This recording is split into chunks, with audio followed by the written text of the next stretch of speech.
Paper दिले ते मराठी त्यांनी द्यायला पाहिजे स्पष्ट सांगितले. पण काय यांनी डावलाले तर जे मराठी भाषिकाच्या मतावर निवडून येतात आणि मोठं सांगतात मराठी महापौर केलं, पण मराठी भाषेला विरोध का?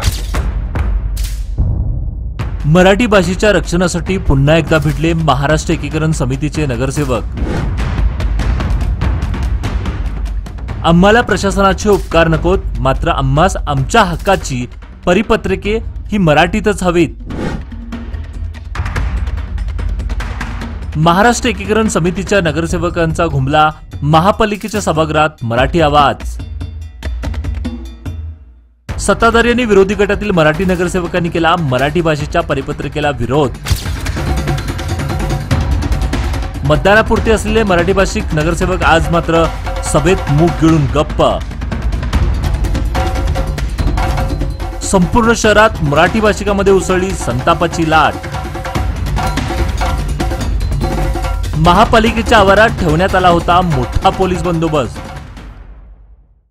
बेळगाव महापालिकेच्या सर्वसाधारण सभेत पुन्हा एकदा मराठी भाषेच्या अस्मितेचा मुद्दा केंद्रस्थानी आला.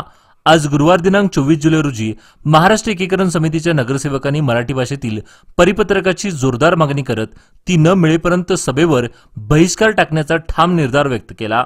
जोपर्यंत आम्हाला आमच्या हक्काचे मराठी भाषेतील परिपत्रक देण्यात येत नाहीत तोपर्यंत आम्ही सभेत सहभागी होणार नाही, असा सज्जड इशारा समितीच्या नगरसेवकांनी दिला. यावेळी नगरसेवक रवी साळुंके, शिवाजी मंडोळकर आणि वैशाली भातखंडी यांनी सभात्याग केला. सभेत रवी साळुंके यांनी मराठी पत्रकासाठी आवाज उठवला असता आश्चर्याची गोष्ट म्हणजे सत्ताधारी पक्षातील काही मराठी भाषिक नगरसेवक आणि कानडी गटाच्या नगरसेवकांनी या मागणीला विरोध केला. आम्हाला तुमचे उपकार नकोत, मात्र आम्हाला आमच्या हक्काचं मराठीतून परिपत्रके मागत आहोत, अशी स्पष्ट भूमिका महाराष्ट्र एकीकरण समितीच्या नगरसेवकांनी घेतली. त्यामुळे सभेत गोंधळ निर्माण झाला आणि शेवटी सभा तहकूब करण्यात आली. महापौरांच्या शासकीय वाहनावरील मराठी पाटी हटवली गेल्याच्या पार्श्वभूमीवर कर्नाटक सरकारकडून महापालिकेच्या व्यवहाराचं पूर्णपणे कानडीकरण करण्याचा प्रयत्न सुरू असल्याचा आरोप समितीच्या नगरसेवकांनी केला. मात्र आमचा कानडी भाषेला विरोध नाही, पण आमच्या माय मराठीला डावलू नका, अशी ठाम मागणी त्यांनी लावून धरली. या सर्व घडामोडीने एक गोष्ट पुन्हा अधोरेखित केली. मराठी भाषेचं रक्षण आणि संवर्धन हे महाराष्ट्र एकीकरण समितीच्या रक्तात आहे.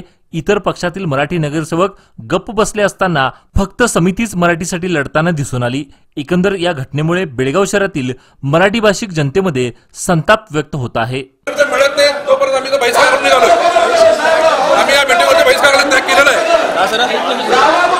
पहिलेपासून जसं मराठी केलं तर आम्ही त्याप्रमाणे त्या बोलतोय. काय चुकलं आमचं? आम्हाला पहिल्यापासून जसं आम्हाला द्या. आज महानगरपालिकेमध्ये या मराठी भाषा परिपत्रकासाठी आम्ही महापौरांना गेली 3 वर्ष झाली सांगत होतो चालू आहे की आम्हाला आमची परिपत्रक ह्याच्या अगोदर देत होता, आता का तुम्ही बंद केला? ते बंद केला आम्ही विचारण्याबद्दल BJPमधले काही नगरसेवक, कन्नड नगरसेवक उठले. आम्ही त्यांना पहिलेपर्यंत सांगितलं की आम्ही कन्नड भाषेच्या विरोधामध्ये नाही आहे, आम्हाला आमची परिपत्रक आम्हाला मराठीमध्ये पाहिजे आहे.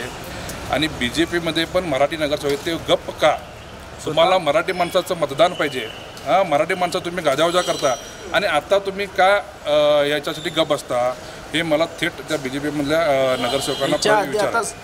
प्रेझेंट नगरसेवक व महापौर पण मराठी आहेत. ह्याच्या आधी पण उपमहापौर व महापौर पण मराठी होते. त्यांना याची आवश्यकता आहे की नाही मराठीची? आम्ही ते आता त्यांना जाब विचारल्यानंतर आम्ही सभात्याग करून आम्ही बाहेर पडलेला आहे आणि त्यांना सांगितलं आहे की 2004ला हायकोर्टची ऑर्डर झालेली आहे. त्या हायकोर्टच्या ऑर्डरमध्ये पण स्पष्टपणे दिलेलं आहे की ज्या ठिकाणी 15%पेक्षा जास्त भाषिक असतात त्या ठिकाणी तुम्ही त्यांच्या लँग्वेजप्रमाणे द्या. असं असून सुद्धा यांनी कायद्याचं उल्लंघन करतात.